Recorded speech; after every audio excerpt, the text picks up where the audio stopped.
Hello world, welcome to another fantastic edition of Cybersecurity Matters.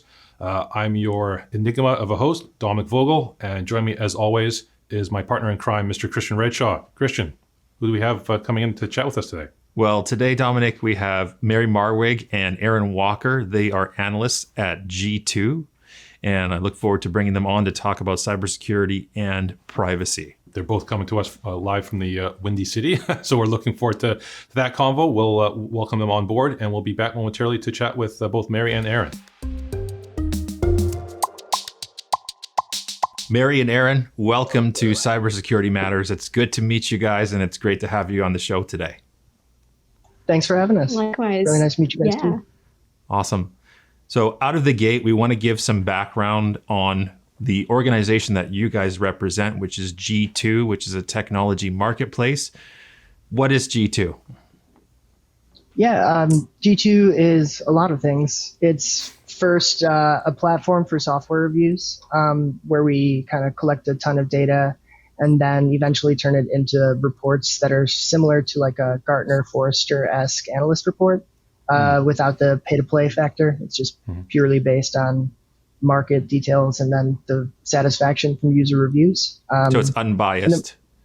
Yes, yeah, that's one of the big goals our founders tried to keep in mind in just trying to bring transparency to software acquisition for all business sizes, really. Awesome. But yeah. Yeah, that's Mary, great. Yeah, so we have a lot of tools. Sure. And I really want to reiterate the user experience. So G2 is a place where you go to get peer insights and peer reviews. So a lot of our traditional market research analyst firms, it's about the analyst perspective. But what G2 tries to do is get the voice of the actual users of the software. And so our grids, we have grid reports that are free. Those are 100% based on the actual users. So while Aaron and I love our jobs, we can't influence how companies end up on those grids. So that's a great thing, though. I definitely believe in this like trust economy, and that's what we're going for. So I highly recommend to the people who are viewing your podcast to check it out if they're in the market to buy.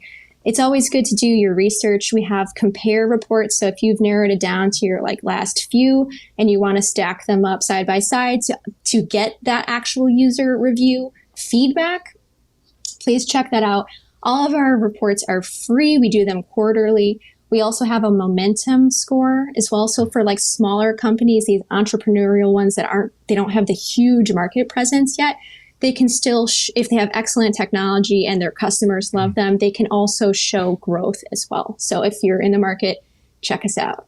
But yeah, Aaron and I, we focus on security and privacy, but we have everything. We have marketing, we have very specialty software like hospitality, aviation. I mean, you name it, we have it. Wow. But you're talking to the right people if you're talking about cybersecurity. That's awesome. That's perfect. Well, let's get into cybersecurity. I forgot to say, this is our first episode where we actually have two guests on at one time. So as I look at the monitor there, it's like the Brady Bunch with the four of us here. It's it's a super cool experience. And, you know, if we want to sing a song at the end, like a multi-part harmony thing, we definitely could work that into this episode here. Aaron looks like he's got a good voice. I bet he can sing. I don't know about that. Oh my gosh. You guys go first. Just let us know. Karaoke. So I'm going to start with kind of a quintessential question on the show, which is, and I'll direct it to Aaron first. Aaron, why does cybersecurity matter? Yeah.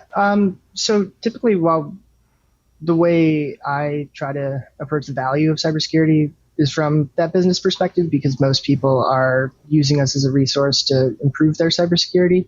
But most frequently, people are coming because they didn't think security first, mostly. And then they have to realize that, oh, I have all of this information that I need to protect. Oh, my company's growing and I need to make sure that all of their laptops and our servers are functional and secure, and so we don't get fined. And then building trust is also kind of the next step out of that. First and foremost, it really is just actually protecting people's information, and then also avoiding fines. And then, yeah, there's a lot of reasons cybersecurity matters, I guess. A lot of components, but I think you hit the main ones there. Yeah. We like to say that security and privacy are almost two sides of the same coin. And, privacy comes from the rights of the individual users who the information belongs to. So, Mary, for you, why does privacy matter? Why is privacy important? Yeah, well, I have to say, I feel like the luckiest person ever to be able to do my job, because I sit between what I'm really passionate about is consumer privacy. So the end user, this is real people's data. Data represents actual human people, yourself, your neighbor, your friends, your family. And we want to protect that. So I'm in a unique position to help companies that have held that data make sure they do right by customer or consumers moving forward. So what's really awesome for me is now we have a bunch of laws on our side to protect consumers. And you know what? Those laws are actually great for businesses too, because the more you improve your security and privacy posture, the actually more trustworthy as a company you can become. And then you also reduce your risk for breaches, which, can cost in the millions of dollars. Not only that, but reputational damage. So I like to always remember the people behind those data points. Yes. And that's why privacy matters. And I mean, I couldn't be at a better time. Like, I'm sure you heard the California Consumer Privacy Act went into effect just this month. So it went into law in January, but it's enforceable as of July. So, I mean, we're 30 days in. So this is a really hot category. I do want to say, to your point about privacy and security being on the same coin, it's true that there's similarities, but there's also differences, and there are other sides of that coin. So I would call it more of like a die, like a dice. Maybe a cube. One dice. Yeah, a cube. Thank you. One dice. Oh my gosh. So it's less like a coin, more like a die or a cube. And I would say those other players would be like legal or compliance. And then a lot of folks forget about marketing, because they're the consumers of that data. They're the ones who use it. So they're also part of that ecosystem of building a trust network.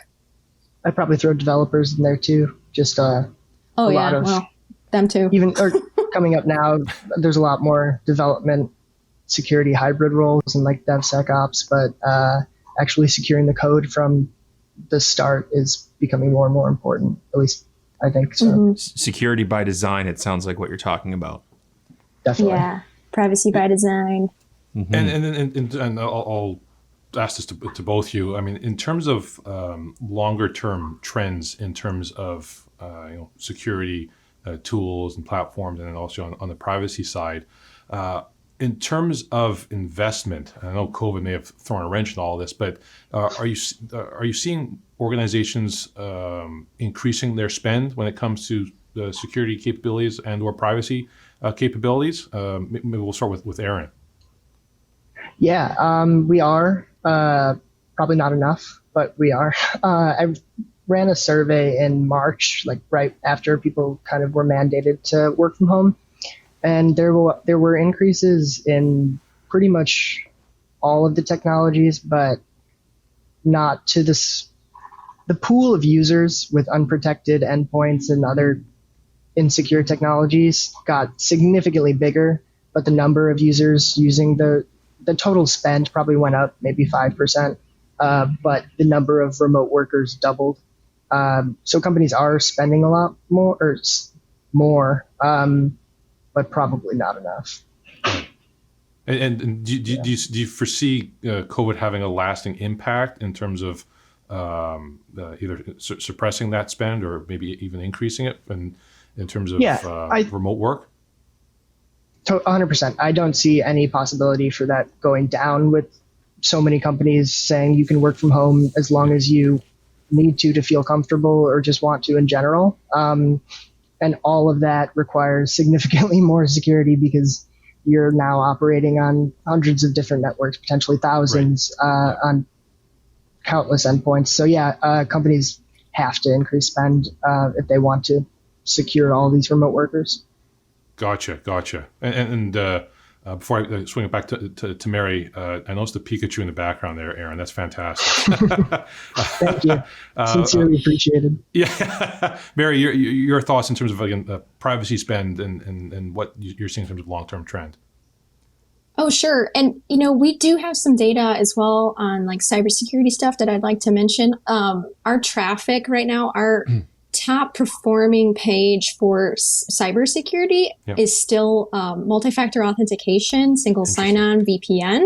Yep. So those are still technologies that, while they're not like the latest and hottest areas, they're still not 100% adopted. So like in that survey that Aaron conducted back in March, one of the points that we found out just blew my mind, which was 1 in 4 remote workers had no MFA of any kind on their business apps. Gosh. Nothing. So that's like pretty staggering. So there's still a lot of basics that need to be done. And we've got some new technologies in the multi-factor authentication world as well. Like, for example, one of the ones that I like the most is risk-based authentication that takes into like contextual factors like where you are in the world, what the reliability of the network that you're on, like even your device posture. As you can tell, I'm holding a phone horizontally right now because my internet is terrible and I had to hop on my phone. So that it would be contextually aware. We also, just this year, I put together a new category called passwordless authentication, which takes away passwords as a form of authentication and relies on others like items that you have, like a hardware or a software token, or even a biometric, in addition to risk-based authentication measures. So there's still a lot of work to be done in terms of the basics. So we are seeing investments in those still. But to your privacy question, absolutely. Basically, right now, at least in the United States, there hasn't been any lawsuits yet to really determine like what laws, like what actually applies. So people are still scrambling. The technology is also scrambling. Just even in the last, 8 months, when I created the privacy categories on G2, there has been enormous functionality improvements. For example, a lot of software that had its origins from a legal standpoint, not a security standpoint, still used workflow and basically like spreadsheet technology, if you can call that technology, right? And now there's been a ton of money flowing into automated data discovery, sensitive data discovery. And that's really what's driving a lot of privacy-related work. So whether that's consent management, because again, this all relates to people, actual human beings and their preferences and what they allow and consent to. There's been humongous investments. I will say, like, the amount of investment money flowing into these companies is staggering. Like, there's one of the most, I guess, a company that has the largest market presence in the privacy world has, I think it's over a $4 billion valuation, and it's only 4 years old. Wow. Yeah. I actually think the shirt that I'm wearing right now is older than 4 years. So like, had I made different decisions with my money, didn't buy this shirt and instead bought some data privacy software, maybe things would be different. What were you doing 4 years ago? That's the question. I know. Making mistakes by not investing, right? So no. There's a but it's excellent.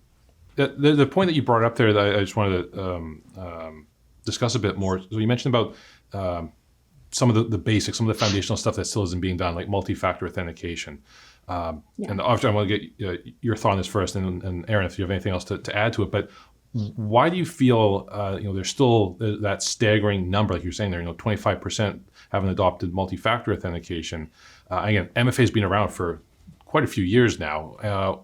Why do you feel there's still that staggering number? And is this still something that's going to take another 10 years before we get to significantly smaller or higher numbers in terms of adoption? Who wants to go first? Sorry, Mary first. Oh, you asked me. Oh, sorry. Yes. Sorry. Okay, so it's funny you mentioned this. Like yesterday or 2 days ago, I had a call with a vendor, and they are, really in the secure email gateway category, which is really old school, but people are still visiting it. It's actually outperforming secure email gateway. Our category is outperforming cloud email security. Jeez. Really. Wow. I was shocked when I saw that. I was like, oh, okay. So yeah, I think that the adoption of this tech, when it first comes out, like at least I get really excited. I'm like, great, we can all move to this. But is that reality? No. There's budgets. You got to plan for this stuff way in advance, and there's also interoperability. There's executive buy-in as well.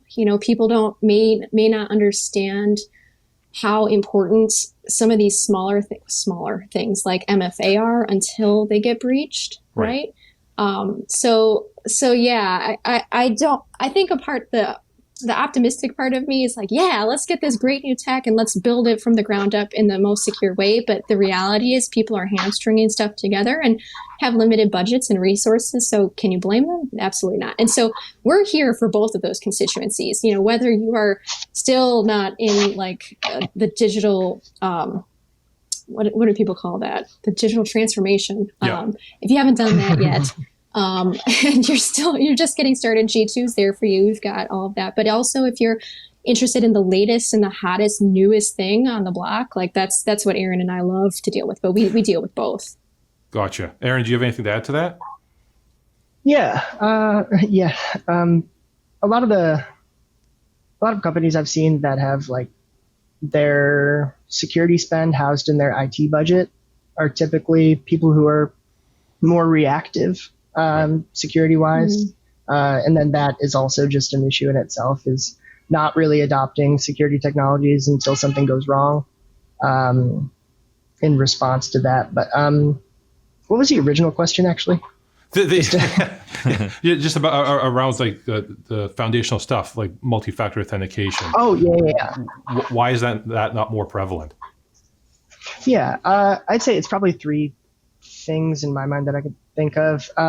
Just weirdly or just misallocated security investment internally within companies. That, and then there's another factor that I think is just kind of people don't necessarily know exactly what they need for a well-rounded security stack, I guess. Sure. So they just kind of buy the things that they have heard of, like a VPN or a MFA. So they'll start off with those things. And then obviously your enterprise companies will have full stacks departments, a CISO, a chief security officer, all these things. But a lot of the smaller companies, which employ a lot of people, are not really pressured in the same way, even though the data that they have stored is just as valuable as that of some giant company. I don't think they face the same internal and external pressure from either side, really. Yeah, that's a good point. Yeah, absolutely. I'll also throw in user adoption too, because that, if you have stuff that's really cumbersome for your staff to do, they're going to find workarounds. Like shadow IT isn't a thing because people could go through the normal way of getting what they wanted, right? Or people who just use their own endpoints, or maybe they'll just download the data because they're tired of going through like a slow method, right? And now you've got all this sensitive data on someone's laptop.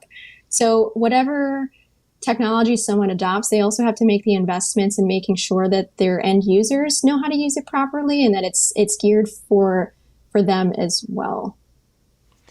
Yeah, you guys are obviously you guys are obviously in the technology space and that's your business. But also, if you're a believer in good cybersecurity and good privacy practice as well, and you're kind of touching on this, how important is it to have those people components in place where you have the awareness and training, security and privacy training, and then good policies in place so that you can have good, effective adoption of such concepts as MFA and the other technologies that you're providing?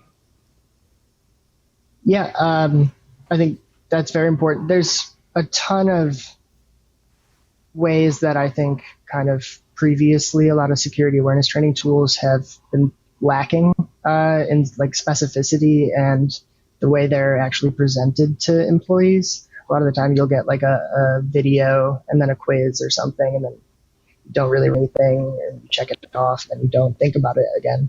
But there's a lot of cool security awareness training that try to build that security centric culture to where they integrate with your business applications and then kind of present you with more relevant security tips. Or if they see you doing something that's potentially risky, they'll prompt you to be like, are you sure you want to do this? Do you know what you're actually doing? And those, I think, are going to help people actually retain and develop those skills and keep security in their minds. There's even a newer category or market that I built recently that's specifically for developers, security awareness training, like secure code training.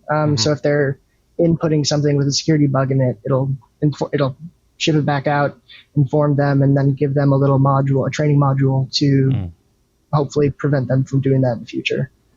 So I hope more technologies like that continue to come out. Yeah. Interesting.